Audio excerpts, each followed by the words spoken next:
25వ అధ్యాయం 8వ వచనాన్ని 9వ వచనాన్ని మన ధ్యానం కొరకై మనము చదువుకుందాం. నేను వారిలో నివసించున్నట్లు పరిశుద్ధ స్థలమును నిర్మింపవలెను. నేను నీకు కనపరచు విధముగా మందిరము యొక్క రూపమును ఉపకరణములన్నిటినీ నిర్మింపవలెను. దేవుడు మన వినికిడిలో లేఖనాలు మన కొరకై ఆశీర్వదించి అనుగ్రహించి ఇచ్చునుగాక. ఆమెన్. 3 గంటల వరకు ఈ కూడిక కొనసాగుతుంది కనుక మనస్సు దిటవు చేసుకుని మనస్సు నిర్ణయం చేసుకుని ఏమన్నా ఓపికగా కూర్చునే భాగ్యము, వినగలిగే బుద్ధి, వినుబుద్ధి అని బైబిల్లో ఉంది. ఏం బుద్ధి అక్క? వినుబుద్ధి నాకు దయచేయి అని మనసులో మీరే ప్రార్థన చేసుకోండి. నేను చేసుకున్నాను. దేవా, 3 గంటల వరకు నీ వశములో నన్ను ఉంచుకో అని ప్రార్థన చేశాను. క్షమించండి, ఉదయం నేను రావడం లేట్ అయింది కనుక. అన్న ఒక వర్తమానం పోగొట్టుకున్నామన్నాడు రెడ్డమన్న. ఏం కాదన్నా, అన్నీ కలిపి చేద్దాంలే మధ్యాహ్నం అని చెప్పిన. కవర్ చేద్దాంలేనా, ఇబ్బంది లేదు. రాత్రి 11 అయిపోయింది చిత్తూరు నుంచి. 1 గంట కూడా అలాగూ పడుకోలేకపోయాం కనుక సమయం చాలా విలువైంది. ఈ 2 దినాలు మీ మధ్యలో తిరిగి 1వ తారీఖు మార్కాపురం మండలం చింతగుంట గ్రామం, ఇక్కడి నుంచే వెళ్ళాలి. 2వ తారీఖు మార్కాపురం టౌన్ మమ్రీ క్రిస్టియన్ అసెంబ్లీ, 3వ తారీఖు తిరుపతి, 4, 5 హైదరాబాదు.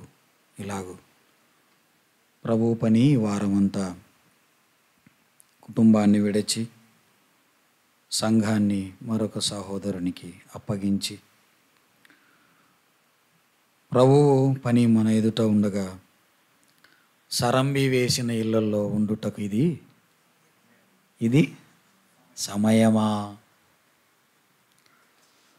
ఆర్తనాదాలు వినబడుతూ ఉండగా గురకలు పెట్టి ఏసీలు వేసుకొని నిద్రపోవడానికి ఇది సమయమా? యుద్ధం కనబడుతూ ఉండగా యోవాబు, దావీదు సైన్యం యుద్ధములో పోరాడుతూ ఉండగా భార్య దగ్గర సుఖపడడానికి ఇది సమయమా అని ఊరియా దావీదు మహారాజుతో అన్నాడు. ఏం ఊరియా ఇంటికి పోలేదంటే, మందసమును యూదావారును పట్టణంలో ఉండగా అన్నా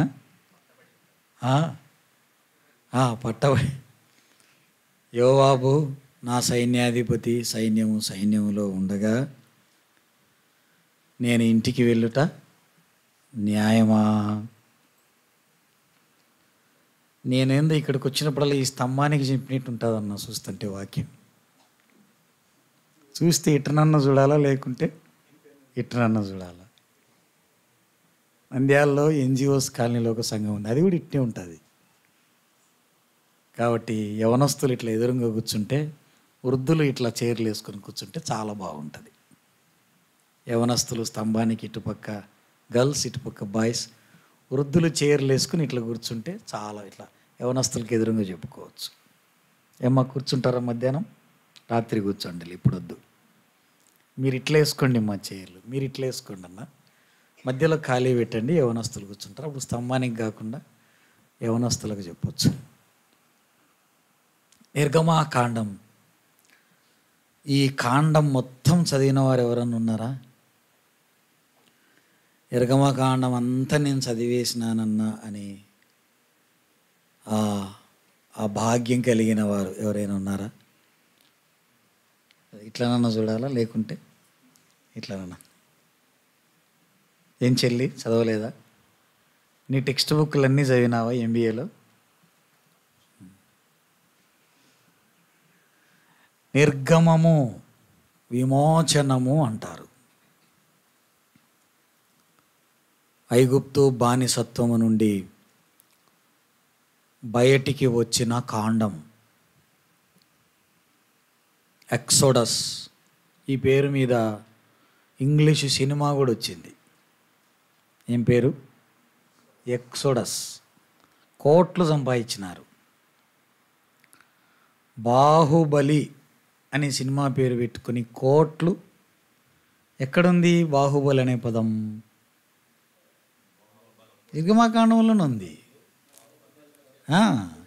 బాహుబలము చేత అనింది అక్కడ. చూడండి, బైబిల్లో పదాలు తీసుకొని వాళ్ళు కోట్లు సంపాదించుకుంటున్నారు. మనం బైబిల్ ఇంట్లో పెట్టుకుని సంఘంలో బైబిల్ విని మనం ఏం సంపాదించలేకపోతున్నాం. మన పదాలు తీసుకొని వారు కోట్లు సంపాదించుకున్నారు. నిర్గమకాండంలో ఎన్ని అధ్యాయాలు ఉన్నాయి? యవనస్తులు చెప్పాలా? ఇటు తిరుగుతలేమ్మా, తిప్పుతున్నారు చూడు. అప్పుడు ఎన్ని అధ్యాయాలు అన్నా? ఏం పర్వాలేదు, 3 గంటల దాకా నిలబడుతున్నాను. ట్రైన్లో కూడా నిద్ర పోనీలేదన్నా. ఒక భోగి నిండా స్టూడెంట్స్ ఎక్కినారు. 9వ తరగతి పిల్లలు, 10వ తరగతి పిల్లలు. ఎక్కడికి వేస్తున్నారమ్మా అంటే కేరళకు వేస్తున్నాం సార్. ఏంటికంటే విజిట్ అంట, టూర్. వాళ్ళు నిద్రపోలేదు. నిద్రపోయేటోళ్ళను మగపిల్లలు కాదు, ఆడిపిల్లలు. మెర్సెక్కకు జై అంటున్నారు వాళ్ళు. మెర్సెక్కకు జై, మెర్సెక్కకు జై అంటున్నారు. మెర్సీ అనే పదం మందే కదా అని ఒక అమ్మాయిని పిలిచి, ఎవరమ్మా మెర్సీ అంటే, అదుగు అంకుల్ ఆ అమ్మాయి అన్నారు. ఏమమ్మా అమ్మాయి సగం బట్టలే వేసుకునేదని అడిగిన. పేరేం పేరక్క? మెర్సీ. ఏం బట్టలు వేసుకునేది? అందుకే వాళ్ళు మెర్సెక్కకు జై అంటున్నారు. ఈ మెర్సెక్క బైబిల్ తీసుకొని చదువుకుంటే ఉదయాన్నే ట్రైన్లో ప్రార్థన చేసుకుంటే జై అంటారా? పోలీస్ స్టేషన్లో ఏం కేసులు ఎవరి పేరు మీద ఎక్కువ ఉన్నాయంటే యోహాను పేరు మీద, జోసఫ్ అన్న పేరు మీద, మరియక్క పేరు మీద. ఎన్ని అధ్యాయాలు ఉన్నాయి చెల్లి? 40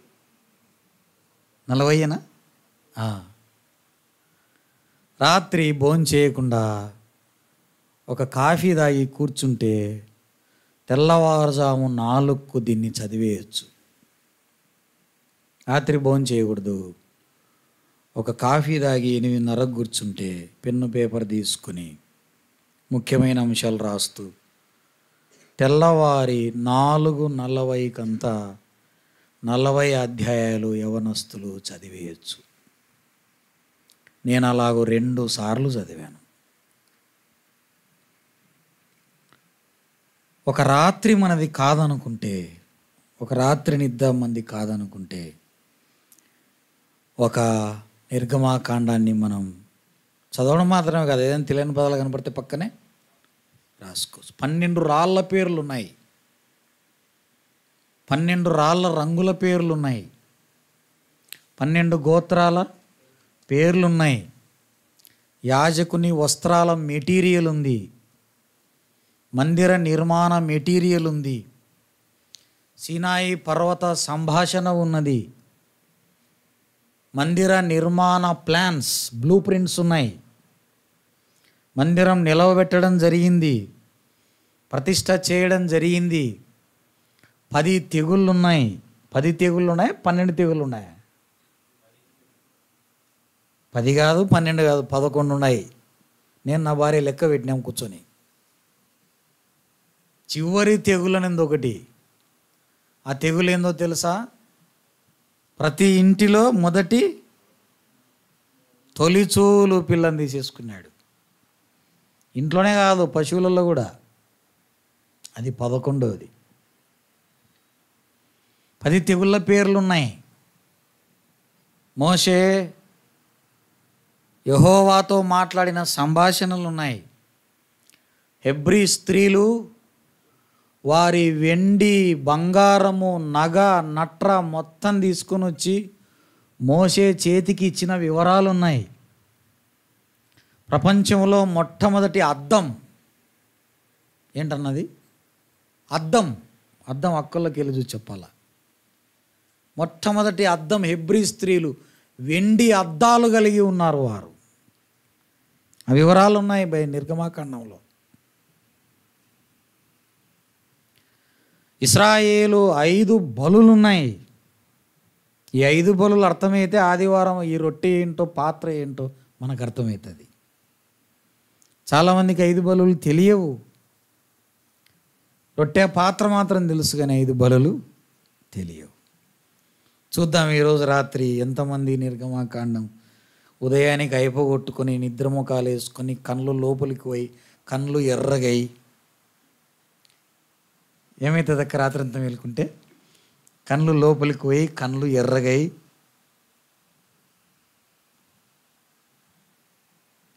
ఎప్పుడు మేలుకొనలో ఒకరోజు రాత్రి మేలుకుంటే అట్టుంటుంది. ఎప్పుడు రోజల్లా అప్పుడప్పుడు మేలుకుంటే అలవాటు అయిపోతుంది. అది నిర్గమాకాండం 2 భాగాలక్క.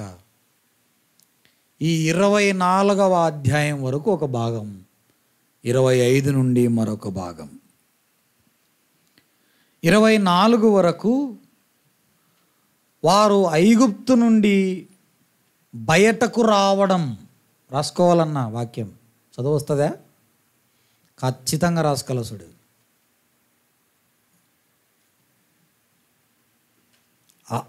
వీళ్ళు వస్తే చాలు రాసుకుంటాను అలా, అంతేగా.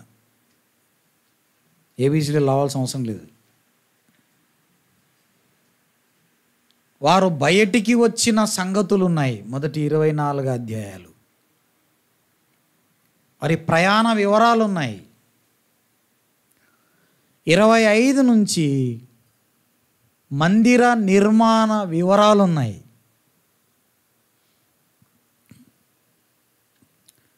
ప్రత్యక్ష గుడార నిర్మాణ వివరాలు ఉన్నాయి. ఈ 25వ అధ్యాయం 8వ వచనంలో 7వ వచనంలో నేను వారిలో నివసించున్నట్లు నాకు వారు పరిశుద్ధ స్థలమును, ఏ స్థలం అన్నా ఇది? ఎక్కడుంటుంది పరిశుద్ధ స్థలం? మనకు చాలా స్థలాలు తెలుసు. రియల్ ఎస్టేట్ వ్యాపారం చేసే వాళ్ళని అడిగితే స్థలాల గురించి భలే చెప్తారు. పరిశుద్ధ స్థలం అంటే ఏందక్క? ఏం కాదు, చిన్న చిన్న సంగతులు లెక్క. మీరు నా మీద కోపంగానే ఉంటారు, ఆయన తప్పదు. పరిశుద్ధ స్థలము అనగా ఏమిటి తెలిసింది చెప్పండి అమ్మ. ఎవరు ఏమనరు ఇక్కడ. నేను ముందే చెప్పిన బైబిల్ స్టడీ అంటే ఒకరు మాట్లాడడం కాదు, ఇరువురు మాట్లాడుకుంటేనే అది సక్సెస్ఫుల్ టీచింగ్. ఇది లెక్చర్షిప్ కాదు, టీచింగ్షిప్ అన్నా. దేవునికి ఇష్టమైన స్థలము. అమ్మ మీరు చెప్పాలా, మీరు నోరులు తెలుసాల్సి ఈ మూలకు కూర్చున్నారు. మీరు మాట్లాడతారని వచ్చిన నేను ఈరోజు. చెప్పండి చెల్లి, బిడ్డ చెప్పుమ్మా. పరిశుద్ధ స్థలము అనగా ఏమిటి? ఆరాధనా స్థలం అన్నా. ఏం కాదు, 3 గంటల దాకా నిలబడతా సార్ నేను. చెప్పమ్మా బాబు. పిల్లలకు అన్నీ తెలుసు అన్న, కానీ ఏం తెలియదు. సెల్ ఫోన్ వాళ్ళ చేతికి ఇచ్చినామంటే మనకు తెలియని సంగతులు ఎన్ని చెప్తారో వాళ్ళు. నీకు తెలియదు అంకుల్, ఇట్లా లోపలికోవాలి, అట్లా లోపలికోవాలి, ఇట్లా లోపలికోవాలి, అట్లా లోపలి. పోయిన వారం మా కాలేజీలో ఒక యవనస్తుడు అదేదో చెప్పినాడన్నా, ఇన్స్టాగ్రామ్ అన్నాడు టక్కున. అంటే ఏందిరా అన్నావన్నీ. ఏం సార్ నిజంగా నీకు తెలియదు అంటే, నిజంగా నాకు తెలియదురా. ఏంటి అంటే, సార్ అది ఎవరికి తెలియకుండా మాట్లాడకుండే సార్ అన్నాడు. తెలిస్తే ఏమవుతుంది అంటే, ఇంక తెలిస్తే ఇంకేమన్నా ఉందే సార్. నేను అవన్నీ కూర్చోబెట్టుకుని చెప్పిన, దొంగలు మాత్రమే దీన్ని ఉపయోగిస్తారు. మీకు వెళ్ళి చూస్తున్నా నేను, ఎవరు ఉపయోగిస్తారక్క ఇది అంటే, తెలకుండా మాట్లాడగల కదక్క. ఏం మాట్లాడుకునేది ఎవరికి తెలకూడదంట. దొంగలు మాత్రమే ఉపయోగిస్తారా. ఇది నీ సెల్ ఫోన్లో ఉందరా అంటే నువ్వు ఒక దొంగ. అట్లా పిల్లలకు చాలా తెలుసమ్మా. చూడు, చిన్న విషయం, పరిశుద్ధ స్థలం అనగానేమి? పరిశుద్ధులందరూ ఎక్కడ కూర్చుంటే అదే పరిశుద్ధ స్థలం. కరోనాలో రోడ్డు మీద కూర్చున్నాము ఆరాధనకు. తెల్లవారుజాము 3:30కు నేను, కోటిలింగారెడ్డి గారు, నా భార్య, ఆయన భార్య, మరి కొంతమంది యవనస్తులు. 5 అయితే పోలీసులు వస్తారు, 5 లోపే అయిపోవాలి ఆరాధన అని 3:30కి రోడ్డు మీద కూర్చున్నాము. మందిరాలు తెరచనీకి లేదు. పరిశుద్ధులు ఎక్కడ కూర్చుంటే అదే పరిశుద్ధం. పరిశుద్ధులు అంటే ఎవరు? ఎవరక్క పరిశుద్ధులు అంటే? యేసుక్రీస్తు రక్తములో కడగబడి తన జీవితంలో పరిశుద్ధతను పాటించేవారు పరిశుద్ధులు. ఈ మధ్యాహ్నం దేవుని కోరిక వెలిబుచ్చినాడక్క మోషేతో. 8వ వచనంలో ఆ మాట ఉంది. 25వ అధ్యాయం 8వ వచనంలో ఏముందన్నా? మోషే, నేను వారిలో, ఎవరిలో? నిర్గమాకాండం ఎవరి గురించి రాయబడింది? మన గురించి కాదు. ఎవరి గురించి అది? ఇశ్రాయేలీల గురించి. ఐగుప్తులో నుండి బయటపడిన లక్షల జనాభా. నాయకుడు మోషే బయటికి విడిపించినాడు. ఎర్ర సముద్రం దాటిన తర్వాత జరిగిన సంభాషణ. లక్షల మంది, ఇప్పుడు 30 మంది ఉండే సంఘాన్ని నడపడం కష్టమైపోయింది. లక్షల మంది జనాభాకు మోషే నాయకుడు. దేవుడు మాట్లాడుతున్నాడు మోషేతో. మోషే, నీతో మాట్లాడాల, పైకి వచ్చేయి అన్నాడు. నేను ఇశ్రాయేలీయుల మధ్యలో నివాసం చేయాలని అనుకుంటున్నాను. నేను ఉండాలంటే నాకేం కావాలా? ఎందుకు ఆయన పరిశుద్ధ స్థలం కోరుకున్నాడంటే, ఆయన పరిశుద్ధుడక్క. ఆయన పరిశుద్ధుడు అంతే. రైల్వే స్టేషన్లకు పోయి వీల్ చైర్ ఎవరు అడుగుతారు? నడవలేని వారు. నాకు వీల్ చైర్ కావాలని కోరుకుంటున్నాడు. నాకు వీల్ చైర్ కావాలి. నడవలేని వారు వీల్ చైర్ని ఎలాగో కోరుకుంటున్నారో,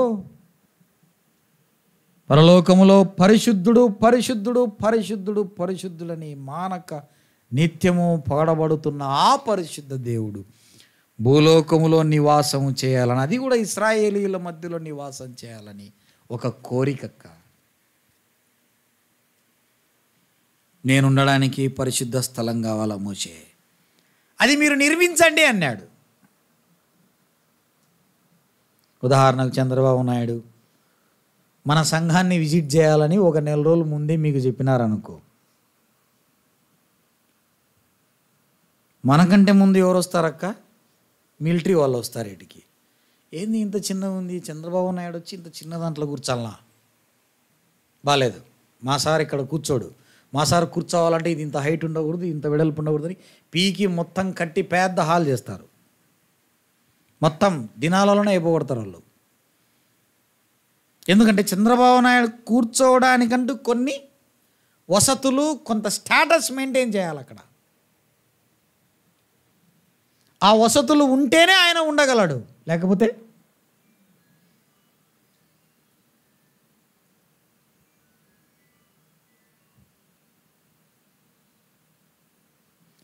ఆ వసతులు ఉంటేనే ఆయన ఉండగలడు, లేకపోతే ఉండలేడు. అలాగే పరిశుద్ధ దేవుడు ఉండాలంటే ఏం కావాలని కోరుకున్నాడన్నా? పరిశుద్ధ స్థలం కావాల మోషే. అట్లనా ప్రభువా? మరి పరిశుద్ధ స్థలం కావాలని చెప్పావు కదా, మేము నిర్మిస్తాం. ఎట్లా నిర్మించాలో చెప్పు, ఏం చేయాలనో చెప్పు. ప్రశ్న ఏంటంటే, అసలు దేవుడు ఎందుకు భూలోకములో ఇశ్రాయేలీయుల మధ్యలో ఉండాలని అనుకున్నాడు? ఎందుకు అనుకున్నాడక్క? వాస్తవానికి ఆయన నివాసం ఎక్కడ? పరలోక నివాసి ఆయన. పరలోకమే ఆయన నివాసం. పరలోకంలో ఉండే ఆయన భూలోకంలో ఇశ్రాయేలీయుల మధ్యలో ఎందుకు ఉండాలని అనుకున్నాడు? కారణం ఏమిటి? ఎందుకు ఉండాలని అనుకుంటున్నాడు అక్క? బైబిల్ గ్రంథంలో నుంచే కొన్ని ఆధారాలతో మనం అలాగూ రాసుకుంటూ వెళ్ళిపోదాం. నంబర్ 1, ఇదే నిర్గమాకాండం 29వ అధ్యాయము 45వ వచనం చూడన్న. 29వ అధ్యాయము 45వ వచనం, 45వ వచనం, చిట్ట చివరి వచనం అనుకుంటా బహుశా. అనా, నేను ఇశ్రాయేలీయుల మధ్య నివసించి, మొదటిది ఇశ్రాయేలీయులకు దేవుడుగా ఉండాలని అనుకున్నాడు.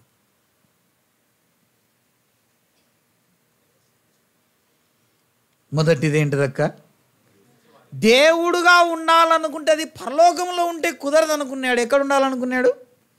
వారి మధ్యలో ఉండాలనుకున్నాడు. నేను మీకు దేవుడుగా ఉంటాను మోషే. నేను మీ మధ్యలో దేవుడుగా ఉండాలంటే నేను పరిశుద్ధుని గనక నాకేం కావాలి? నంబర్ 1, పరిశుద్ధుడు అన్యుల లేదా మానవుల మధ్యలో ఉండాలని కోరుకోవడానికి గల కారణం ఇశ్రాయేలు జనాంగానికి దేవుడుగా. రెండవది యెషయా గ్రంథం 12వ అధ్యాయము 6వ వచనం చూడన్న. యెషయా గ్రంథం 12వ అధ్యాయము 6వ వచనం, 12వ అధ్యాయము 6వ వచనం. యెషయా గ్రంథం 12వ అధ్యాయము 6వ వచనం. సియోను నివాసి ఉత్సాహధ్వని బిగ్గరగా చేయుము, మీ మధ్యనున్న ఇశ్రాయేలు యొక్క పరిశుద్ధ దేవుడు గనుడై ఉన్నాడు. ఎవరి మధ్యలో? ఇశ్రాయేలీల మధ్యలో ఘనుడైన యెహోవా ఉన్నాడు. బాగా సెంటు కొట్టుకొని, శరీరానికి కొట్టుకొని, బట్టలకు కొట్టుకొని, ఎంటికలకు కొట్టుకొని, గోర్లకు కొట్టుకొని ఎవరన్నా బస్ ఎక్కినారనుకో, మనమేమో రాత్రంతా మేలుకొని పాచి పనులతో పాచి ముఖంతో కూర్చున్నాం. వాళ్ళు వచ్చి మన పక్కన కూర్చున్నారనుకోక్క, మనం కూడా ఏమవుతామన్నా? కదిలే వాళ్ళ వైపు చూడకూడదక్క. చెడ్డ అలవాటు అది. ఎవరన్నా కదులుతున్నారనుకో మనం చూడకూడదు. మందిరాలలో ఇదొక పెద్ద చెడ్డ అలవాటు అయిపోయింది. వచ్చిపోయేటోళ్ళకెళ్ళం జున్నికి వచ్చినామా? వాక్యం జున్ని విన్నీకి వచ్చినామా? మనం జనాన్ని జున్నికి వచ్చినామా? దేవుణ్ణి జున్నికి వచ్చినామా?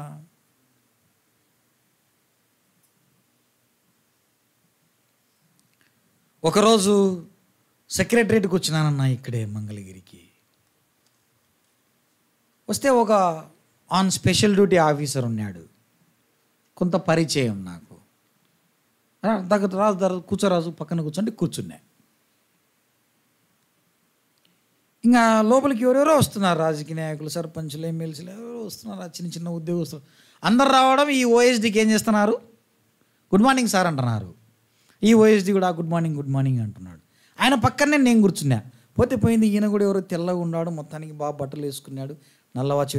ఈయన కూడా ఏదో పెద్ద ఆఫీసర్ ఉన్నట్టున్నాడు రా, ఈయన కూడా ఒక నమస్కారం పెడతాను. నాకు కూడా పెడుతున్నారు వాళ్ళు.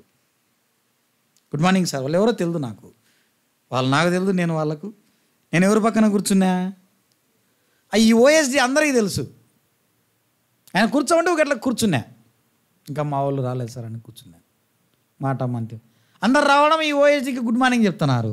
పోతే పోయిందిలే, ఏం అవసరం పడతాడో ఏమో, ఈడు కూడా ఎర్రగా తెల్లగా బుర్రగా ఉన్నాడని చెప్పి నాకు కూడా ఏం చేస్తున్నారక్క గుడ్ మార్నింగ్ పెడతాను.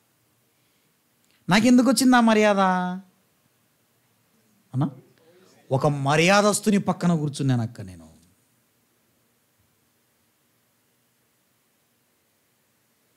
ఒక మర్యాదస్తుని పక్కన కూర్చున్నాను. ఒక పెద్ద హోదా కలిగిన వాని పక్కన నేను కూర్చున్నాను. వాస్తవానికి నా ఉద్యోగానికి ఎమ్మెల్యేలు ఎమ్మెల్సీలు నమస్కారం పెట్టాల్సిన అవసరం లేదు.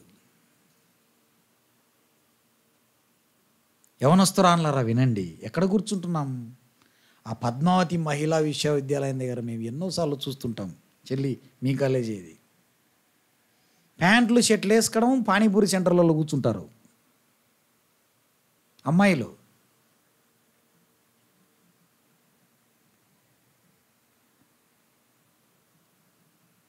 మనం కూర్చునే స్థలము మనకు చాలా.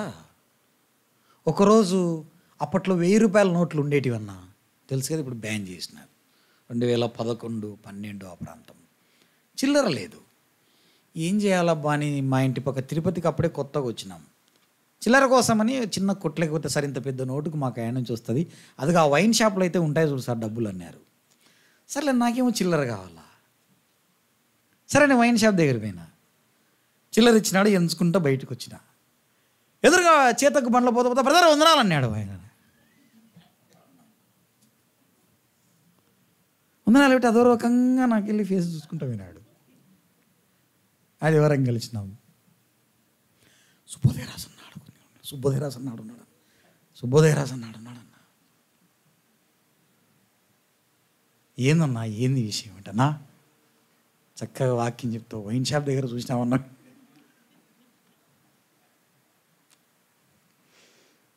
నేను పిలిచి కూర్చోబెన్నా, చిల్లర లేకపోయినానన్నా, నేను చిల్లర లేకపోయినాను, చిల్లర ఎక్కలేదు. అంత పెద్ద నోటుకు చిల్లర ఖచ్చితంగా వైన్ షాప్లో ఉంటుంది, నాకు కొట్టోడు చెప్తే పోయినానన్నా, లేకపోతే నేనెందుకు పోతాను? స్నేహితులారా వినండి, యవనస్తులారా, అపహాసకులు కూర్చుండు చోట కూర్చోకూడదు. ఎప్పటికి కూర్చోకూడదు. నీకు విలువ లేని చోట ఒక్క క్షణం కూడా ఉండకూడదు. ఎప్పటికి ఉండకూడదు. ఘనులు, నేను నిన్న కూడా చెప్పాను మా సంఘంలో ఆదివారం, యవనస్తులారా ఖాళీగా ఉండొద్దండి, సెలవులు వచ్చినాయి. మీకేం టైంపాస్ కాకపోతే అంకుల్ ఇంటికి పోండి, ఆంటీ ఇంటికి పోండి, మా ఇంటికి రండి, లేకపోతే విశ్వాసులను పలకరించండి, విశ్వాసంతో మాట్లాడి వాళ్ళని వేసుకుని ఊరలో తిరగండి. Don't waste your time. అక్కడిక్కడ కూర్చోద్దండి. కూర్చున్న స్థలాన్ని బట్టి మనకు నిందలు వచ్చే అవకాశం ఖచ్చితంగా ఉంటుంది. ఇశ్రాయేలీయులారా, మీ మధ్యలో ఘనుడైన వాడున్నాడు. ఘనుడైన దేవుడు ఇశ్రాయేలీల మధ్యలో ఉంటే ఇశ్రాయేలీలు కూడా ప్రపంచంలో ఎలా ఎంచబడతారన్నా? ఘనమైన జనాభాగా ఎంచబడతారు అక్క వారు. ఒక ఘనుడు మన మధ్యలో ఉంటే, ఒక ఘనత వహించిన వాడు మన పక్కన కూర్చుంటే, ఘనుడైన వాడు మన జీవితాలలో మన హృదయాలలో ఉంటే, ఘనహీనమైన వాడు కాదు దేవుడు. పరలోకంలో మానక ఆరాధించబడుతున్నవాడు, కొనియాడబడుతున్నవాడు, కెరూబులు శరాబుల మధ్యలో ఉన్నవాడు, ఆయన సింహాసనాసీనుడు. మనలో ఉంటే, మహాఘనత వహించిన దేవుడు మనలో ఉంటే మనం కూడా ఏమవుతామక్క? ఖచ్చితంగా గనులుగానే. ఇశ్రాయేలీల మధ్యలో దేవుడు ఉండాలని కోరుకోవడానికి రెండవ కారణం, నేనుంటే తప్ప ప్రపంచ జనాభాలో ఇశ్రాయేలీలు గనులుగా ఈరోజు వరకు కూడా ఇశ్రాయేలు సైన్యం అంటే అందరికీ భయమే అందరికీ భయమే. చిన్న దేశం ప్రపంచాన్ని ఏం చేస్తుందన్న? బెదిరిస్తుంది. ఎందుకు? వాళ్ళ మధ్యలో ఎవరున్నారు? వాళ్ళ ప్రగాఢ నమ్మకం ఏంటి తెలుసా? మా మోషే ధర్మశాస్త్రం, మా తండ్రి అయిన దేవుడు. ఈ రెండు పదాలే వాళ్ళకు. ఎవ్వరికి భయపడరు. ఎవరి దగ్గర లేని బాంబులన్నీ వాళ్ళ దగ్గరనే ఉన్నాయి, ఎవరి దగ్గర లేవు. వాడు తయారు చేసిన బాంబు మిగతా దేశాలు తయారు చేయాలంటే ఇంకా 12 ఏళ్ళు పడుతుంది. కారణం ఏంటంటే గనుడైన వాడు ఇశ్రాయేలీల మధ్యలో. రెండవ కారణం. మూడవ కారణం చూడండి, జకర్యా గ్రంథం 2వ అధ్యాయము 10వ వచనం. జకర్యా గ్రంథం 2వ అధ్యాయము 10వ వచనం. 2వ అధ్యాయము 10వ వచనం. సియోను నివాసులారా అని ఉంటుంది. నేను వచ్చి మీ మధ్య నివాసము చేతును, సంతోషముగా నుండి పాటలు పాడుడి. నేను వచ్చి మీ మధ్యలో ఉంటాను, మీరు సంతోషముగా. జైల్లో వేస్తే కూడా పౌలును ఏం చేసినాడక్క? పాటలు పాడుకుంటూ కూర్చున్నాడు. పాటలు ఎప్పుడు పాడతారు? సంతోషంగా ఉన్నప్పుడు. ఏంటిరా పౌలును జైల్లో వేస్తే పాటలు పాడుకుంటూ కూర్చున్నారు అని అల్ప విశ్వాసులు, విశ్వాసం లేని వారు అనుకోవచ్చు. కానీ విశ్వాసం కలిగిన వారు ఎప్పుడు ఎక్కడ ఉన్నామనేది కాదు మనం ముఖ్యం, ఏం చేస్తున్నామనేది. వైన్ షాప్ దగ్గర ఉన్నాను కానీ ఎందుకు పోయినామనేది చాలా ప్రాముఖ్యం. మరణం జరిగినా విశ్వాసి సంతోషంగా పాటలు పాడుకుంటూ కూర్చుంటాడన్న. మరణం సంభవించిన, ఉదాహరణకు యోబు. ఒకే రోజు యోబు ఇంటిలో ఎన్ని శవాలు ఉన్నాయి? ఒక ఇంటిలో ఉన్నా, ఒక ఊర్లో కాదు.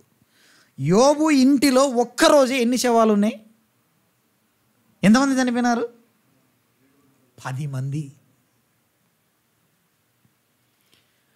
ఒక ఇంట్లో 30 ఏళ్ళు ఒకటి చనిపోతే రాత్రి మగలు ఏడుచుకుంటూ కూర్చుంటున్నాం మనం. యోబు కంట్లో ఒక్క చుక్క కూడా, పైపెచ్చు ఏమంటున్నాడు? యెహోవా ఇచ్చెను, యెహోవా నామమునకు స్తుతిగీతం మాడుతున్నాడు సిస్టర్. 10 మంది శవాలు ఇంట్లో పెట్టుకుని, వేరే వాళ్ళవి కాదు, తన సొంత కన్న బిడ్డల శవాలు. కారణం ఏంటంటే యోబు హృదయంలో నా విమోచకుడు సజీవుడు అనే కృతనిశ్చయంతో ఉండిపోయినాడు. సియోను నివాసులారా, VTPS నివాసులారా, ఇబ్రహీంపట్నం నివాసులారా, ఏం జరిగినా మన నవ్వు ఎట్లుండాలన్నా, మన ముఖంలో ఏముండాలా? ఏమన్నా జరగని ఎట్లుండాలక్క? మూతులు ముడుచుకోకూడదు. మూతులు ముడుచుకో. శరీరంలో ఉన్నాం కనుక దుఃఖం ఉంటుంది, కానీ అది బయటికి ఎక్స్ప్రెస్ చేయకుండా ఉండడమే. మా నాన్నగారు ప్రభు దగ్గరికి వెళ్ళిపోయినారు, అందరు ఏడుస్తున్నారు, నేను ఒక్కనే గట్టిగా కూర్చున్నా. ఎంత చెడ్డవాడు రాయుడు, కనీసం ఏడుసను కూడా ఏడుసనలా, ఎంత కఠినాత్ముడు రాయుడు అన్నారు. అవును, నేను బండనే. ఇప్పటికి నా భార్య అంటుంటుంది, నువ్వు బండం అంటుంటుంది. అవును, నేను బండనే.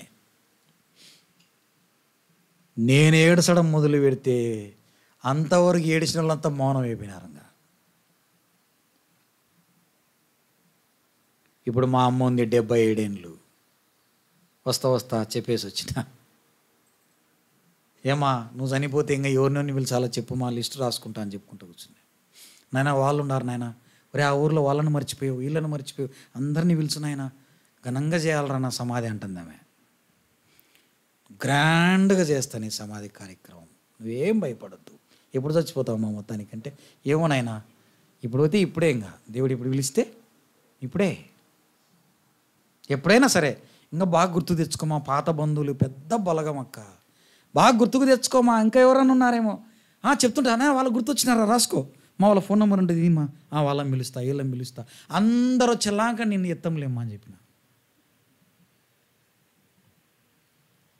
మరణం అంటే ఆమెకు నంద్యాల అసెంబ్లీలో సీనియర్ మోస్ట్ ఆమె తర్వాతనే ఇంకా ఆమె వయస్కుల వారు ఎవరు అందరూ వెళ్ళిపోయినారు.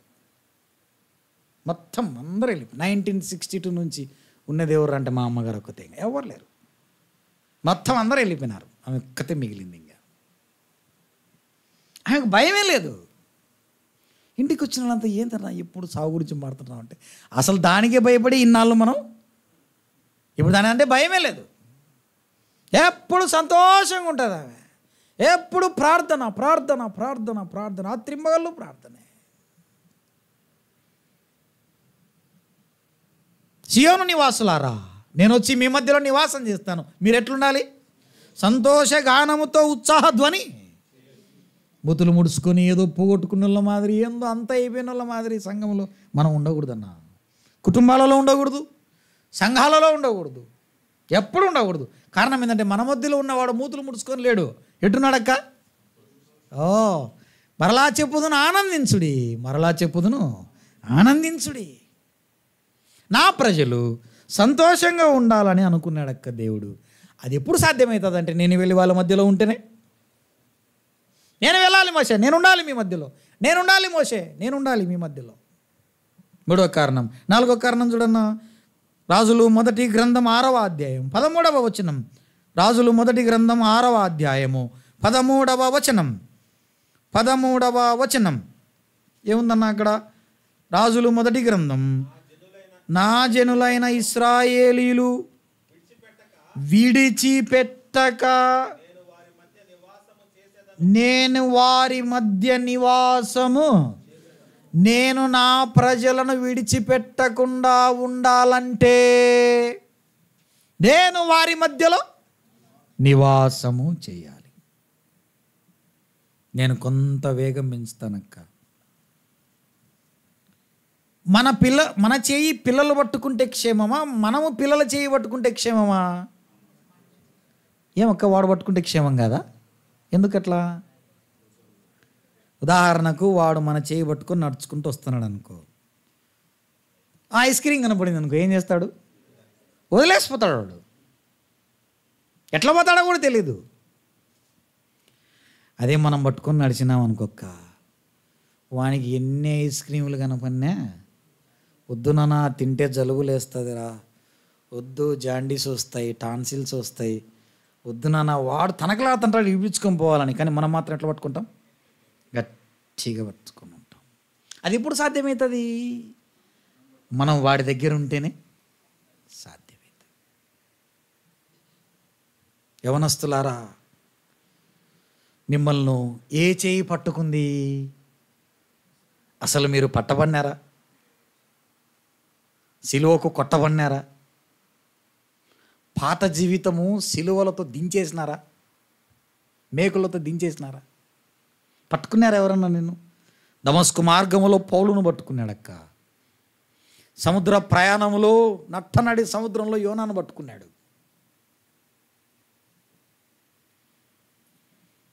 మిద్యాను దేశంలో మోషేను పట్టుకున్నాడు.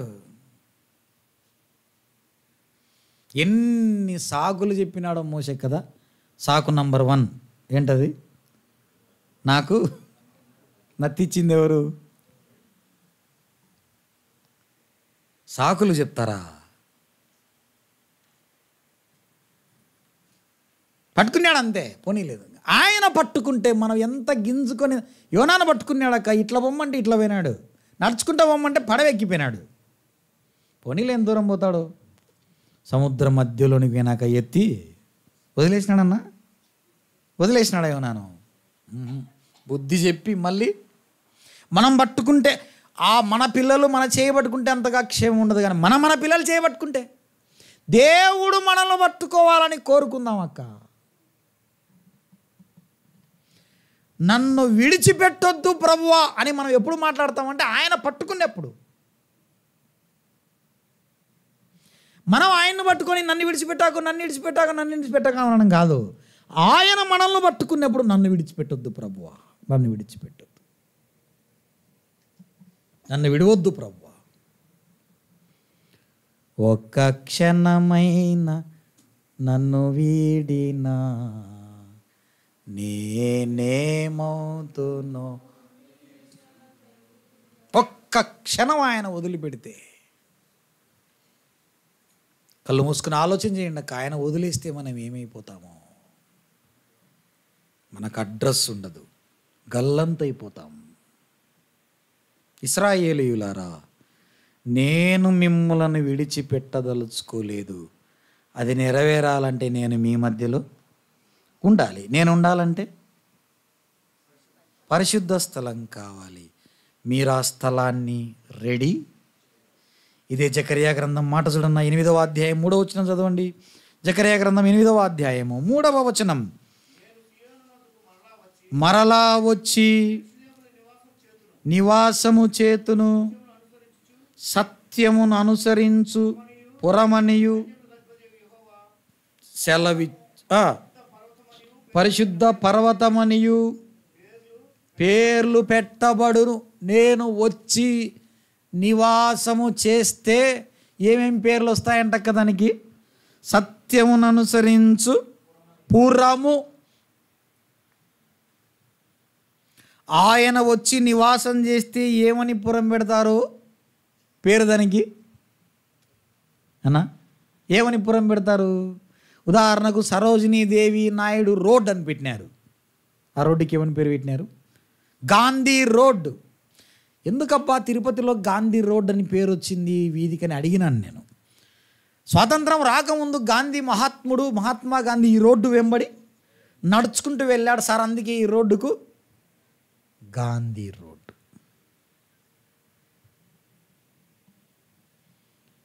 ఒక మానవుడు నడుచుకుంటూ వెళ్తేనే ఆ రోడ్డుకు పేరు నామకరణం చేసినారే. దేవాది దేవుడు వచ్చి ఇశ్రాయేలీల మధ్యలో నివాసము చేస్తే వారు నివాసం ఉన్న స్థలానికి ఏమని పేరు పెట్టాలంట? సత్యమును అనుసరించు పురము. సత్యం అనగా ఏమిటి? ఆయన వాక్యమే సత్యము. ఇశ్రాయేలీల మధ్యలో దేవుడు నివాసం ఉంటే, అనగా వాక్యము మన హృదయాలలో నివాసం ఉంటే,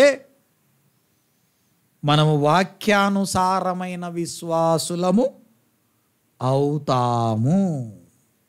వాక్యానుసారమైన దేవుని బిడ్డలు అని మనల్ని పిలుస్తారు. సత్యమును అనుసరించు పురము అని ఇశ్రాయేలీయులు నివాసం ఉన్న పట్టణానికి దేవుడు పేరు పెట్టాడు. ఆ వాక్యము శరీరధారి అయి కృపాసత్య సంపూర్ణుడుగా మన మధ్యలో, ఆ వాక్యం మన హృదయంలో ఉంటే, అమ్మగారు వాక్యానుసారంగా బతుకుతున్నారు, అయ్యగారి అణువు వాక్యానుసారంగా బతుకుతున్నాడనే సాక్ష్యం అంతియొకయలో శిష్యులు మొట్టమొదట క్రైస్తవులు అనబడిరి. ఎందుకు అనబడ్డారు వారు అంటే, వారి జీవన విధానం ఎట్లుందన్న? కూరగాయలు కొనుక్కునేటప్పుడు కూడా ఏం మాట్లాడినారంట వాళ్ళు? మాటలాడుచూ సువార్తను ప్రకటించిరి. మాటలలో కూడా ఏముండాలి? సువార్త ఉండాలి. మనం నడుస్తే కూడా సువార్త కనపడాలి. మనం కంటితో చూసే చూపులో కూడా పవిత్రత ఉండాలి. ప్రియమైన యవనస్తులారా, సత్యమును అనుసరించు పురమని ఇశ్రాయేలీయుల పట్టణాలు, సత్యమును అనుసరించు జీవితాలని మనకు పేర్లున్నాయా? సత్యవాక్యం మన హృదయంలో ఉండడం మాత్రమే కాదు, దాని ప్రకారం మనం జీవించినప్పుడు ఆ సాక్ష్యం మనం పొందుకోగలం. ఇశ్రాయేలీయులు ఈ లోకములో ధర్మశాస్త్రాన్ని అనుసరించి నడుచుకోవాలని అనుకున్నాడు. అందుకు ఆయన వారి మధ్యలో నివాసము, అది అక్షరార్థమైన మందిరం పాత నిబంధన. ఇప్పుడు ఇశ్రాయేలీలకు అసలు మందిరమే లేదు. పాలెము వెలుపల మోషే వేసిన గుడారం మొదటిది, పాలెము మధ్యలో ప్రత్యక్ష గుడారము రెండవది. సొలొమోను కాలములో సొలొమోను కట్టిన మహామందిరం. ఏ మందిరం అన్నది? మహామందిరం కట్టాడు. కట్టి దాని ఎదురుగా నిలబడి సొలొమోను మోకాళ్ళుని ఏమంటున్నాడు? మహాకాశములు పట్టజాలని దేవా, నేను కట్టిన ఈ మందిరంలో నువ్వు ఎలాగు? దాని పేరే మహామందిరం అన్నా. ఆ మందిరం రాజుల కాలంలో ఏమైపోయింది? కాల్చబడింది. ఆ కాల్చబడుతున్న యెరూషలేం పట్టణాన్ని చూసి యిర్మీయా ఏ గ్రంథం రాసినాడు? విలాప వాక్యాలు రాశాడు. చెరకు వెళ్ళిపోయినారు. చెర నుంచి వచ్చిన తర్వాత జెరుబ్బాబేలు నాయకత్వంలో తిరిగి మళ్ళీ ఏం కట్టుకున్నారన్న? మళ్ళీ మందిరం కట్టుకున్నారు. జెరుబ్బాబేలు నాయకత్వంలో మందిరం కట్టబడింది. మందిరానికి ప్రాకారాలు పడిపోయినాయి కదా, కాల్చబడ్డాయి. ఆ కాలంలో తిరిగి ప్రాకారాలు లేవని నెహెమ్యా తమ్ముడు పోయి నెహెమ్యాకు చెప్తే నెహెమ్యా ఏం కట్టినాడన్నా? ప్రాకారము కట్టాడు. 50 రోజులలో కట్టినాడు. 12 ద్వారాలు నిలబెట్టినాడన్నా. ఒక్కొక్క ద్వారం ప్రతిష్ఠ చేసినాడు. ఈ మందిరం కూడా లేదన్నా. యేసుక్రీస్తు కాలంలో హేరోదు దినాలలో కూడా మందిరం, ఆ మందిరం కూడా ఇప్పుడు ఏం చేసినారు? ఆ మందిరాన్ని ఏం చేసినారక్క? యవనస్తులారా, చాలా తక్కువ చదువుతున్నారు చూడు బైబిల్. మీరేమన్నా అనుకోండి, టక్కుని చెప్పిండాలి. ఇప్పుడు ఇంత సీనియర్ సంఘంలో ఉండి మంచి పెద్దల దగ్గరుండి ఈ పాటికి టక్కున చెప్పిండాల. ఏం చేసినారు? ఆ మందిరాన్ని ఏం చేసినారక్క? యేసుక్రీస్తు గాడిద మీద ఎక్కి యెరూషలేంకి వస్తున్నాడక్క. యెరూషలేంకి వస్తుంటే యెరూషలేంలో ఉన్నవారు యేసుక్రీస్తును పట్టించుకోలే. యెరూషలేంలో ఉన్న ఇశ్రాయేలీయులకు మందిరమే గొప్పది, అంతకు మించి ఎవరు గొప్పవారు కాదనే అభిప్రాయంతో బతుకుతున్నారు. యేసుక్రీస్తు ఒక మాట అన్నాడు అక్కడ నిలబడి, ఈ మందిరము రాతి మీద రాయి నిలబడదు అన్నాడు.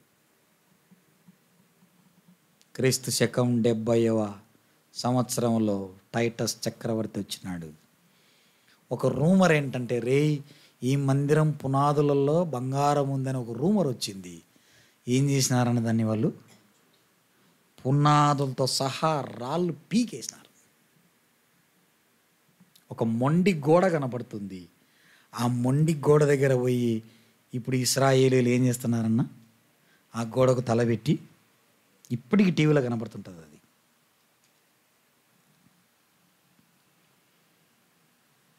యేసుక్రీస్తు వస్తే మీరు పట్టించుకోలేదే, మందిరమే గొప్పదనుకున్నారే. రాతి మీద రాయి ఉండదన్నాడు.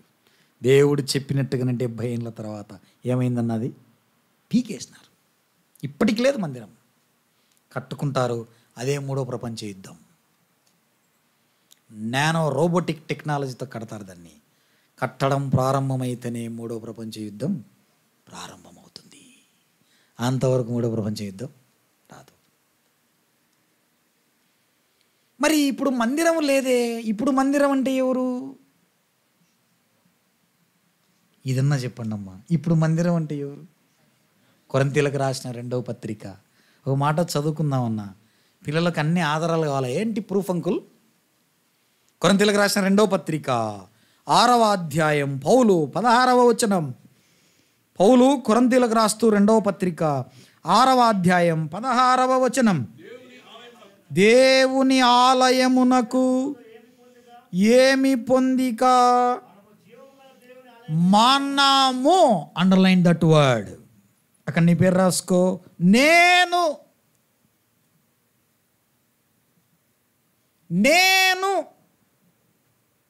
హృదయమే నీ ఆలయం క్రీస్తు. ఇప్పుడు ఆలయం ఏందక్క? ఎవరక్క ఇప్పుడు ఆలయము? యవనస్తులు గట్టిగా చెప్పాలా సుడి. వృద్ధులు చెప్తున్నారు ఇక్కడ. నేను వృద్ధుల కోసం రాలే. ఎవరన్నా ఇప్పుడు ఆలయము? ఎవరక్క? దేవుడు నివాసం ఉండాలని ఆలయం కట్టమన్నాడు మోషేను. ఆలయం కట్టి తీరారు. దాని పేరు ప్రత్యక్ష గుడారం. ఈ కృపాకాలంలో దేవుడు నివాసం ఉండాలని అనుకుంటున్నాడు. ఆయనకు ఒక ఆలయం కావాలా. ఆలయం ఎట్లుండాలంట? పరిశుద్ధంగా ఉండాలన్నా. పరిశుద్ధంగా ఉంటే రాడు, పరిశుద్ధంగా లేకపోతే రాడాయన. ఇప్పుడు ఆలయం ఎవరు? అక్కడ ఉన్నమాట చెప్పండి చాలు. మన హృదయమే ఆయన ఆలయం, మన అవయవాలే ఆయనకు ఆలయం. మరి ఆయన నివసించాలంటే ఈ అవయవాలు, ఈ హృదయము, ఈ మనస్సు, ఈ తలంపులు ఎట్లుండాలన్నా? పుట్టుకతో మనమేంటి? పాపాత్ములం. దావీదంటాడు, నా తల్లి పాపములోనే నన్ను కన్నింది. I am a sinner by birth. మరి పాపాత్ముల హృదయాలలో ఆయన ఉండగలడా? మా తిరుపతిలో ఒక ముస్లాం ఉంది. నైనా నేను ఈ మతంలో దిగినాన్నైనా అంటుంటుంది. ఎప్పుడన్నా ఓ గ్రామానికి ఏమంటుంటుందన్నా, నేను మతంలో దిగినాను. దిగకముందు ఎట్లుంటివవ్వా అంటే చెప్పదు. దిగినాన్నైనా అంటుంది కదా, దిగకముందు ఎట్లుంటివంటే చెప్పదు. బావిలోనికి దిగకముందు ఒక రకంగా ఉంటాం, దిగిన తర్వాత ఒక రకంగా. దిగకముందు తడి ఏముండదు, బావిలోకి దిగిన తర్వాత నానిపోతాం. ఎట్లాంటివా దిగకముందంటే పలకదక్క. నేను పిలిచి చెప్పినాను, మతంలో దిగలే, ఇంకా దేంట్లోనే దిగినావు ఆలోచన చేసుకో అని చెప్పినాక. ఎందుకంటే దిగకముందు ఆకొక్క వేసుకొని ఎర్రగా ఉంటుంది నోరు, దిగిన తర్వాత కూడా ఎట్టుంది నోరు? ఆమె అవయవాలు నీతికి సాధనం కాదక్క, నీతికి సాధనం కాదు. ఆమె నాలుక ప్రభువును స్తుతించడానికి కాదు, సున్నం వేసుకోవడం, వాకు ఒక్క వేసుకోవడం, నములుకుంటూ కూర్చోడం.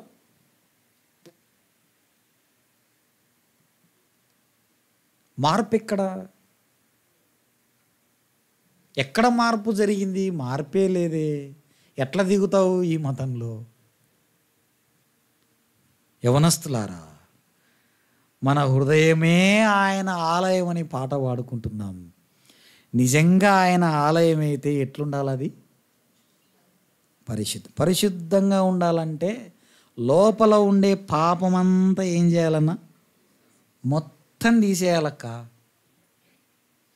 టీవీలో ఒక అడ్వర్టైజ్మెంట్ వస్తుంటుంది, విమ్ 99.99% క్రిములను తరిమి కొడుతుంది. మీరు టీవీలో చూడరా అన్న? నేను అప్పుడప్పుడు మా ఇంట్లో పెడతాను. మా ఇంట్లో డోరేమాన్, షిన్చాన్ నేనందో పెడుతుంటారు మా పిల్లలు. మధ్యలో అడ్వర్టైజ్మెంట్ వస్తుంది, 99.99% క్రిములను విమ్, 100 నిమ్మకాయల శక్తి మా విమ్లో ఉంది. 100 నిమ్మకాయల శక్తి. నేను మా పిల్లలకి చెప్పిన, రే it is not equal to 100%, ఇంకా కొంచెం క్రిములు ఉన్నాయి. అదేదో పండగ వస్తుందక్క, పండగ వచ్చినప్పుడల్లా బంగారం తగ్గింది, మా బంగారం శ్రేష్టము. ఎంత శ్రేష్టం అంటే 99.999 స్వచ్ఛమైన బంగారం. It's not equal to 100% purity. బంగారం, అసలైన బంగారం భూమి మీద అసలు లేనే లేదక. నువ్వు ఎంత తలువులాడినా, ఎంత తారాడినా, ఎన్ని గనులు దవ్వినా అసలైన బంగారము, మేలిమి బంగారము నీ కంటితో చూడలేవు, నీ చేతులతో తాకలేవు. నువ్వు తాకలేవు, నువ్వు చూడలేవు. మీరు వేసుకున్నవన్నీ నకిలీవే. ఏం సిస్టర్ దండిగా ఉంది బంగారం, మొత్తానికి బలేసుకొచ్చినావన్నే ఒక ఆయక్కని నేను పక్కకు పిలిచి నన్ను, బ్రదర్ ఇది ఉమా గోల్డ్ బ్రదర్.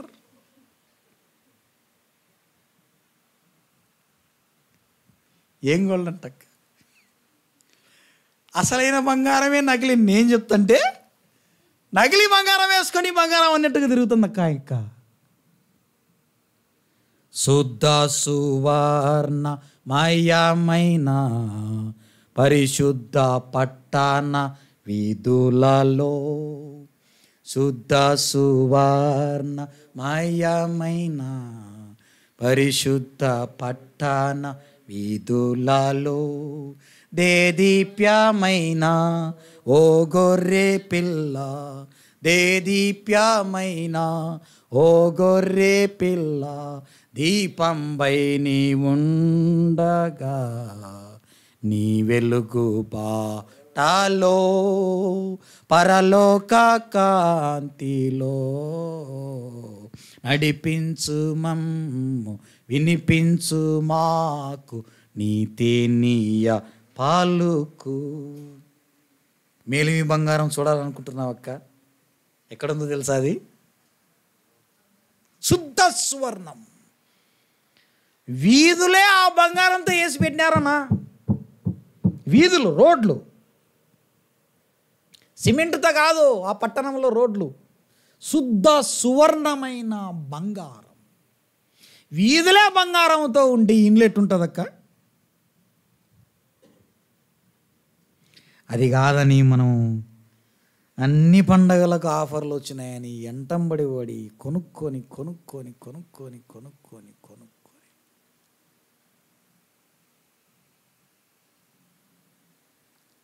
నీ ధనం ఎక్కడ ఉండునో నీ హృదయం అక్కడ ఉండును. పౌలు మాట్లాడుతున్నాడు. వేదాంత విద్య తెలిసినవాడు, రోమా సకల విద్యలు చదివినవాడు, చిన్నోడు కాదు పౌలు, అన్ని విద్యలు ఎరిగినవాడు, రోమా పౌరసత్వం కలిగినవాడు, నేను రోమీయుడనని బహిరంగంగా చెప్పినవాడు, రోమా పౌరసత్వం ఉందన్నవాడు. ప్రొఫెసర్ గమలియేలు పాదాల దగ్గర ధర్మశాస్త్రాన్ని ఒడిసి పట్టుకుని అణువు నేర్చుకున్నవాడు ఏమంటున్నాడంటే, నీ హృదయమే ఆలయం. మరి ఈ ఆలయంలో దేవుడు ఉండాలంటే ఏం చేయాలి? ఈ హృదయాన్ని, హృదయం దేంతో నిలబడింది? ఆ హృదయం బాల్యము నుండే చెడ్డదక్క, బాల్యము నుండే చెడ్డది. హృదయము బహుఘోరమైన వ్యాధి, దీనికి మందు లేదు. యేసుక్రీస్తు వచ్చి లోకానికి, నా కుమారుడా నీ హృదయము నాకేమి, ఏది చెడ్డదో అది అడిగినాడక్క. నీ ఆస్తి కాదు అడిగింది, నీ ఉద్యోగాలు కాదు, నీ తెలివితేటలు కాదు, నీ చదువులు కాదు, నీ బలగం కాదు, నీలో ఏది ప్రమాదకరమైందో అది అడిగినాడు సిస్టర్. ఏంటది? హృదయం. నాకు ఇవ్వు, నేను నా రక్తంతో దాన్ని ఏం చేస్తాను? శుభ్రంగా కడిగేస్తాను. అప్పుడు తెల్లగా అవుతుంది. ఎంత తెల్లగా అవుతుంది ప్రభు అంటే, హిమము కంటే. పాత నిబంధనలో మందిర ఉపకరణములు శుద్ధి చేయబడడానికి ఈ సోపు పుడక తీసుకునేవాడు యాజకుడు. కొత్త నిబంధనలో ఆయన రక్తమే.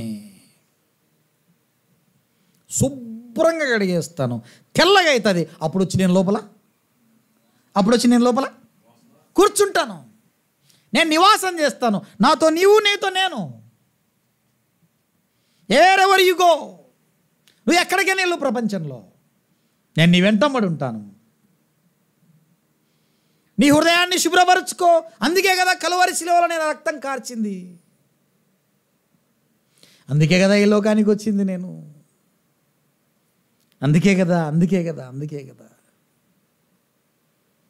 అక్కడ కొంత కఠినమైన మాట ఒకటి కనబడుతుందక్క. మళ్ళీ చదవన్నా వచ్చిన కొరింథీయులకు రాసిన రెండవ పత్రిక 6:16, దేవుని ఆలయమునకు విగ్రహములతో ఏమి పొందిక. ఏం పొందికక్క? విగ్రహం అంటే ఏందో కాదక్క, దేవుని కంటే ఎక్కువగా నువ్వు దేన్నైతే ప్రేమిస్తావో అదే నీ విగ్రహం. కొత్త అల్లుడు ఇంటికి వచ్చినాడని తిరుపతిలో ఒక సిస్టరు, మందిరానికి వచ్చే సిస్టరే, ఆదివారం ఆరాధనలో రొట్టె పాత్ర కళ్ళు మూసుకుని భక్తిగా పాలు పొందే సిస్టరే ఇంటికి కొత్తల్లుడు వచ్చినాడని, కొత్తల్లుడేందో పాతల్లుడేందో నాకు తెలియదు, అల్లుడు వచ్చినాడని ఎర్ర నీళ్ళు తీసుకొచ్చిందక్క. 3 సార్లు ఇటు తిప్పుతుంది, 3 సార్లు అట తిప్పుతుంది. వీళ్ళ దిష్టి వాళ్ళ దిష్టి, వీళ్ళ దిష్టి వాళ్ళ దిష్టి. ఈ సహోదరి హృదయంలో వాక్యం లేదు. ఎవరిని పెట్టుకునేదక్క? అల్లుని పెట్టుకునేది, అల్లుని పెట్టుకునేది. కొంతమంది మనవళ్ళు మనవరాళ్ళని పెట్టుకుంటారు. ఎక్కడో ఆ తొమ్మండుగురు ఎక్కడ 10లో ఒకడు గొప్ప కేకలు వేస్తూ, దేవా, ఎక్కడో మూలకు ఒకరు దేవుని వాక్యమే అల్టిమేట్ పొజిషన్ అన్నట్లుగా ఉంటారన్న. గుర్తుపట్టడం చాలా కష్టం, కానీ ప్రభు గుర్తుపట్టింటాడు. ఈ పాటికి మనం గుర్తుపట్టలేం. ఎందుకంటే హృదయ అంతరంగాలు ఎరిగినవాడు సంఘ పెద్దలు కాదు. హృదయ అంతరంగాలు ఎరిగింది ఎవరు? ఆయన ఎరుగును. ఆయన వేరు చేస్తాడు మేకలను, ఆయన వేరు చేస్తాడు గోధుమలను, ఆయన వేరు చేస్తాడు చాటబట్టుకొని పొట్టును గింజలు. అంతవరకు ఉండని. దేవా గురుగులు ఉన్నాయంటే ఉండని. దేవా కొన్ని మేకలు వచ్చినాయి ఉండని. ఆయన ఆయన చేతిలో ఉన్నది. పోట్టువలే ఎగిరి పోదురు దుష్టుల్లో న్యాయపు తీర్పులో, పోట్టువలే ఎగిరి పోదురు దుష్టుల్లో న్యాయపు తీర్పులో, దుష్టుల్లో న్యాయపు తీర్పులో విసరి వెళ్ళి మరలి రాని వాయువు వలె ఉంటివా, విశాల మార్గం మరణం, ఇరుకు మార్గము జీవం, జీవా మార్గము యేసే, జీవా మార్గము. ఈ మధ్యాహ్నం ఒక ప్రశ్న.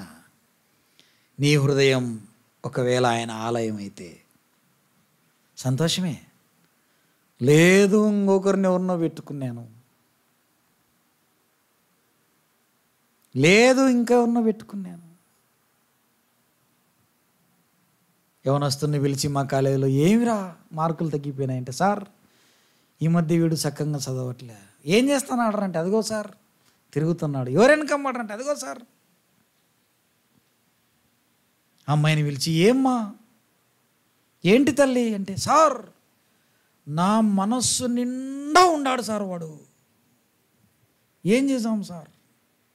అబ్బా నిండా ఉన్నాడమ్మా, కొంచెం కూడా ఖాళీగా లేదా అంటే, లేదు సార్ నిండా ఉన్నాడు వాడు.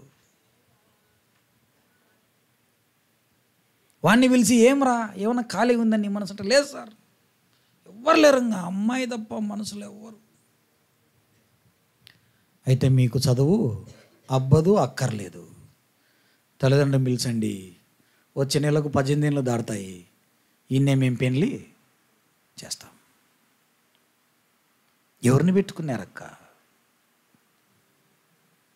ఎవరిని పెట్టుకున్నారు? నరాలు చీల్చి చూస్తే ఏం కనపడుతుంది మన హృదయంలో? ఏం కనపడుతుంది అన్న? యేసు క్రీస్తు ఒంటి మీద పడిన 1-39 కొరడా దెబ్బలు చీల్చగా పాపాత్ములైన మానవుని రక్షణ కనపడిందక్క. ఒక్కొక్క దెబ్బకు మూలిగాడే తప్ప నోరు తెరిచి అమ్మా అని అరిచినవాడు కాదు. ఏడుపు ముఖం పెట్టుకున్నాడు కాదక్క ఆయన. సీసము గుండ్లతో తయారు చేసిన రోమా ప్రభుత్వ కొరడాలు తీసుకొని కొడితే, సీసము గుండ్లు తెలుసు కదా ఎట్లుంటాయో, పంటి కిందనే పెట్టుకున్నాడక్క బాధ, పంటి కిందనే పెట్టుకున్నాడు బాధ.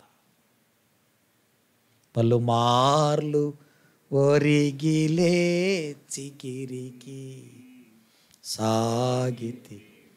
నీకు నాకు రక్షణ ఇవ్వాలని, విడిచిపెట్టకూడని భాగ్యమన్నా పరలోకం. చంద్రబాబు నాయుడు పిలిచి క్యాబినెట్ మినిస్టర్ హోదా ఇస్తామంటే ఎంతమంది ఉంటారన్నాడు యవనస్తులు? తండ్రితో సమానుడుగా దేవదూతల మధ్యలో, కెరూబుల మధ్యలో ఉండుట భాగ్యమని ఎంచుకొనక రిక్తుడుగా, మానవుడుగా, దాసుడుగా, సేవకుడుగా రక్త మాంసములు ధరించుకుని లోకానికి వచ్చినాడు. ఏ ఆయుధాలు లేవు చేతిలో. ప్రేమ అనే ఒక ఆయుధం పట్టుకొచ్చుకున్నాడు. అది తండ్రి ఆయుధం. ప్రేమ ఎట్టిదో 3.5 సంవత్సరం మాటలతో చెప్పాడు. కొన్ని సూచక క్రియలతో బయలుపరిచినాడు. ఇక సంపూర్ణమైన ప్రేమ బయలుపరచాలనుకున్నాడు. కలువరి సిలువకెక్కాడు. కలువరి సిలువలో అర్ధనగ్నంగా ఆయన వస్త్రములు తీసివేయబడ్డాయి. ఆయన వస్త్రము కొరకు చీట్లు, అది అతుకులు లేని వస్త్రం, గోటు కలిగిన వస్త్రం, నీలి దారముతో అల్లిన వస్త్రం, ప్రధాన యాజకుడు ధరించే వస్త్రం. వేలాడదీయబడిన యేసుక్రీస్తు వైపు చూద్దామమ్మా. ఆయన మనస్సు నిండా మనల్ని పెట్టుకుంటే, మన మనస్సు నిండా ఎవరినో పెట్టుకుంటే ఎట్లా? ఎట్లా చెల్లి? ఎవరున్నారు నీ హృదయం అనే ఆలయంలో? చాలా తెలివిగా ఒక యవనస్తుడు, సార్ నా హృదయంలో దేవుడు లేడు సార్. పోనీలేరా, దేవుడు లేకపోయినా దయ్యం ఉంటుంది అంటే దయ్యం కూడా లేదు సార్. ఏం లేదంటమ్మా, దేవుడు లేడు. చాలా తెలివిగా సరే సువార్త చెప్పినాం, నమ్మక తమ్ముడు యేసుక్రీస్తు లేడు సార్, నాకొద్దు. ఎందుకురా దయ్యాన్ని పెట్టుకుంటావు? దయ్యం కూడా లేదు సార్ అంటే, దేవుడు లేక, అమ్మాయి లేక, దయ్యము లేక, అమ్మ నాయన లేక ఎవరున్నారంటే ఖాళీ ఉంది సార్ అన్నాడు. ఏమన్నాడమ్మా? ఇది మరింత ప్రమాదం రా, ఖాళీ ఉంటే ఏమవుతుంది సార్? ఒకటి వచ్చి తొంగి చూసింది బైబిల్లో, విని హృదయం చాలా నీట్గా కడిగి పెట్టి శుభ్రంగా ఉంది, ఈయన హృదయం ఎవ్వరు లేరు ఈ హృదయంలోని. పోయి మళ్ళీ ఎంతమందిని తీసుకొచ్చిందక్క? 7 దయ్యాలను తీసుకుని వచ్చి కాపురం.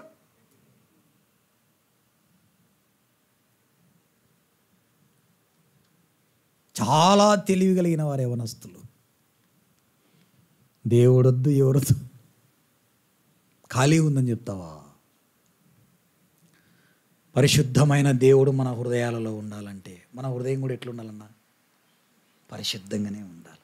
ఆయన ఉంటే ఏమవుతామక్క? నంబర్ 1 ఆయన ఉంటే, ఇప్పుడే చెప్పుకున్నాం. నంబర్ 1 ముగిచ్చేద్దాం ఇవి చెప్పుకొని. నంబర్ 1 ఆయన మనలో ఉంటే, ఇశ్రాయేలీల మధ్యలో ఉంటే ఏం జరుగుతుందో మనలో ఉంటే కూడా అదే జరుగుతుంది. నంబర్ 1 ఇవి చెప్పుకొని మనం ముగిచ్చేద్దాం. నంబర్ 1 ఏంటన్నది? ఆయన దేవుడుగా మనకు యెహోవాను దేవుడుగా కలిగిన ప్రజలు, యేసుక్రీస్తును రక్షకుడుగా కలిగిన ప్రజలు ధన్యులు. ఆయన మన మధ్యలో ఉంటే ధన్యులం.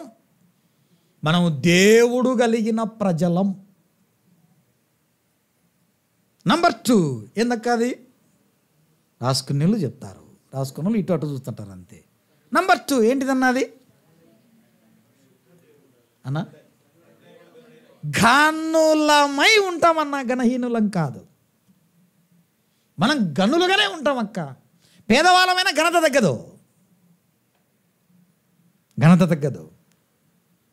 3వది సంతోషముగా ఉంటాం.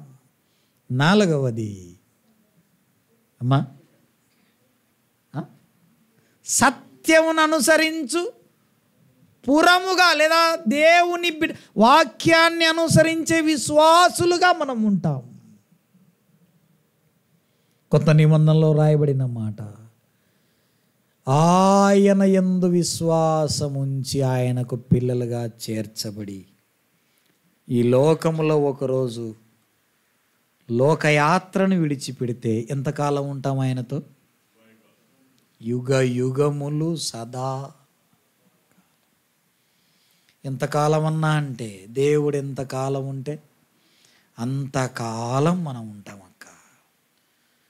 లేదన్నా ఎందుకు అంత పెద్ద జీవితము, మనకు ఓపిక లేదు అంటే అంతే కాలం నరకములో కూడా ఉండొచ్చు.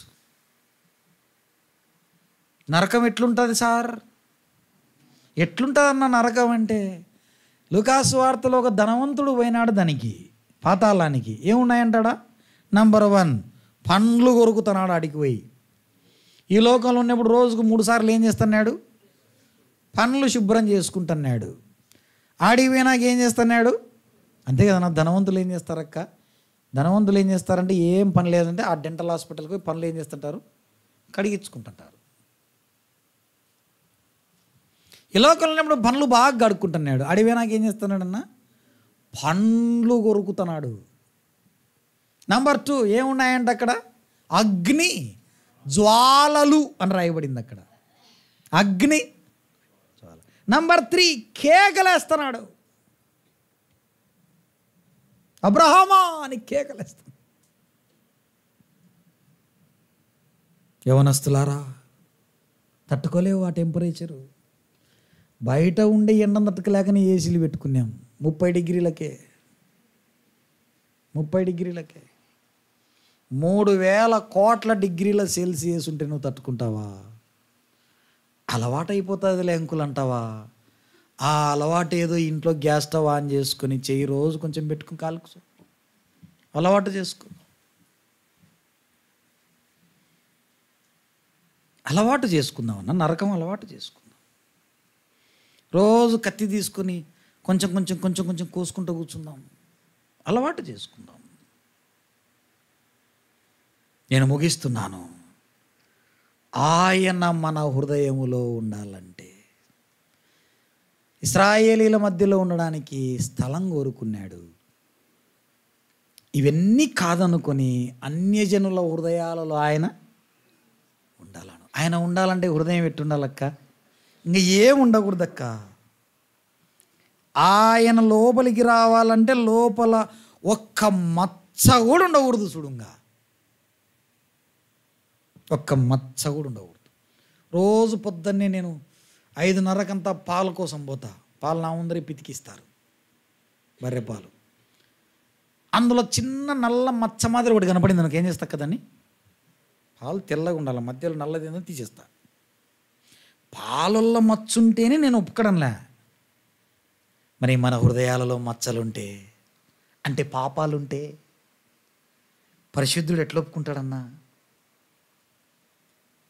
ఈ మధ్యాహ్న కాల వేళ ఆయనను నీ హృదయంలో చేర్చుకుంటివా? నిత్యరాజ్యం, నిత్య మహిమ, నిత్యత్వం, ఆయనతో సదాకాలం, ఆయనతో సంపూర్ణం. ఆయన ఎక్కడ కూర్చుంటే అక్కడ బంగారు వీధులు, పట్టణాలు, మ్యాన్షన్స్, గొప్ప గొప్ప భవంతులు, నిత్య మహిమలో, eternal glory, eternal country, eternal life. కాదనుకుని వెళ్ళిపోతివా? రేపేమి జరుగునో నీకు. దేవా నన్ను క్షమించు. కలువరి శిలువలో ప్రాణం పెట్టింది నా పాపాల కొరకేనా? అంత పెద్ద దేవుడవు, ఆకాశ మహాకాశములు పట్టజాలని నీవు నా చిన్న హృదయంలో ఉండడానికి ఇష్టపడుతున్నావా? చిన్న హృదయం. ప్రకటనలో మనం ఎరుగుదుము, తలుపునొద్ద నిలుచుండి ఆయన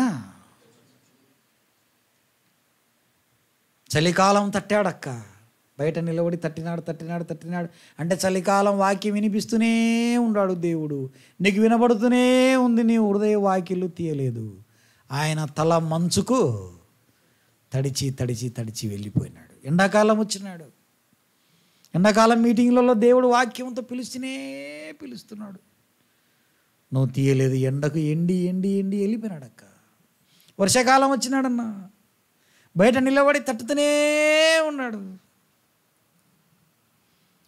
నువ్వు ఉదయం వాకిళ్ళు తీయలేదు, వెళ్ళిపోయినాడు. ఇట్లా ఎన్నిసార్లు ఎనిక్కిపోయినాడు. ఎంతసేపు నిలవబెడతావు ఆ ప్రియుణ్ణి? నీ హృదయపు వాకిళ్ళు తెరిస్తే ఆయన లోపలికి రావాలని, నీ పాపాలు కడిగి వేసుకుంటే ఆయన నివాసం చేయాలని. ఇంకా అలాంటి వారు ఎవరైనా ఉంటే కడుక్కోకుండా, ఒప్పుకోకుండా దాచిపెట్టుకుని, పాపాన్ని దాచిపెట్టుకుంటే ఏమవుతుంది? పాముని దాచిపెట్టుకున్నట్టేంగా. పాము తెల్లగా ఉందని ఇంట్లో పెట్టుకుంటే ఏమవుతుంది అక్క? ఎంత తెల్లగా ఉన్నా దాని పేరేం పేరు? పామే. ఎంత తెల్లగా ఉన్నా పామే అక్క. అది పాము చాలా తెల్లగా ఉంది, అరుదైన పాము. మ్యూజియంలో ఉండడం మాత్రమే పాము. వేలంపేటలో గెలుచుకున్న పాముని తెచ్చుకొని ఇంట్లో పెట్టుకుంటే, పాము ఆకలిగా ఉందని పాలిస్తే కృతజ్ఞతగా ఉంటుందా? ఆకలిగా ఉందని పాలు దాపితే కృతజ్ఞతగా ఉంటుంది అక్క. అది దాని స్వభావం. పాపము స్వభావం కూడా అంతే చెల్లి. నీ పాపము నిన్ను పట్టుకొనును, నీ పాపము నిన్ను పాతాళమునకు నేడు అనే సమయం ఉండగానే, ఈ కూడిక అయిపోకముందే, అంకుల్ నాకు పాపం అంటే ఏందో అర్థమైంది, నాకు దేవుడు కావాలి, నాకు విమోచకుడు కావాలి, నాకు క్షమాపణ కావాలి, నాకు ఈ భాగ్యాలన్నీ కావాలి, నేను గనురాలుగా ఉండాలి, ఘనత వహించిన వాడుగా ఉండాలి, నా జీవితకాలం అంతా ఆయన కృతజ్ఞతగా ఉంటాను అంకుల్ అని పరిశుద్ధాత్మ దేవుడు ఎవరినైనా ప్రేరేపించినట్లయితే వెనకడుగు వేయొద్దమ్మా. అలాగే వెళ్ళిపోవద్దు. ప్రార్థన చేసిన తర్వాత ముందుకు రండి. అనుభవజ్ఞులు ఉన్నారు, పెద్దలు ఉన్నారు. మరి కొన్ని లేఖనాలు చూపించి ఎలాగూ తీర్మానం చేయాలో, ఎలాగూ హృదయంలో విశ్వసించాలో, ఎలాగూ రక్షకుని లోపలికి ఆహ్వానించాలో, మన ఆలయంలో ఆయనను ఎలాగూ చేర్చుకోవాలో, మన హృదయంలో ఎలాగూ నింపుకోవాలో మరికొన్ని లేఖనాలు చూపించి నిన్ను రక్షణ మార్గంలో నడిపించెదరు. అట్టి ఆశ కలిగిన వారు ఎవరైనా ఉంటే వెళ్ళిపోవద్దు. తర్వాత ఏం జరుగుతుందో తెలియదు, ఎప్పుడు గుండె ఆగిపోతుందో తెలియదు. ఈ మధ్య హార్ట్ అటాక్లు ఎక్కువ వస్తున్నాయి కరోనా తర్వాత. గుండె ఆగిపోకముందే, ఈ బ్రతుకు ప్రయాణం ఆగిపోకముందే యేసుక్రీస్తును నమ్ముకొని నిత్య రాజ్యానికి, నిత్య మహిమకు నీవు వారసుడవు కావాలని మేము ఈ సువార్తను ప్రకటిస్తున్నాం. దేవుడి మాటలు మన కొరకై ఆశీర్వదించి అనుగ్రహించి ఇచ్చునుగాక. ఆమెన్.